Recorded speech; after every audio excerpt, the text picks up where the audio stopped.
This is Jeff Dabrowski coming to you from the Edge in America. We're at the Meadowlands today, meeting with Peter Kleinhans, talking about Enough Talk. Enough Talk won the Titan Cup in a tough effort against Lucky Jim. At the age of 7, is he supposed to be doing this sort of thing?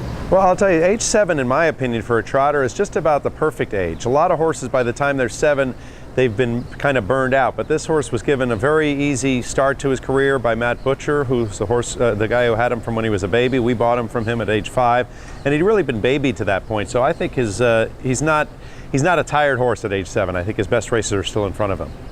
His trip in May to Scandinavia didn't work out very well when he was unable to race on LASIK. Was that a factor in his performance? No, I don't think so. He doesn't really need LASIK, so we put everything on LASIK just to make sure they don't bleed. But he's a horse who raced in Europe a couple of years ago and raced very well, and he's really not a bleeder. I don't think that had anything to do with it. I think he just got bad trips in the races, and in the final, in the lead-up, he was whacking his right knee.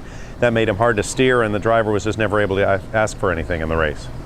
I know you didn't win over in the elite lot, but what's that experience just going there like? It's just a terrific experience. I'm in love with the country. I love Sweden. I love being over there. The race, the pageantry is just tremendous. And, you know, we were now 0 for 3, although we did have a 3rd place finish 2 years ago. But I'm hoping to go back again next year if they invite us. They may be getting sick of us going over there, but I'm not getting sick of going myself. He came back to the U.S., and to many outsiders, he seems better than before he left.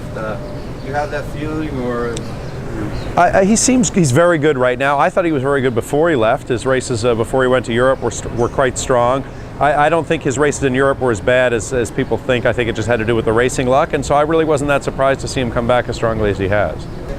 The Maple Leaf Trot eliminations go July 17th at Mohawk.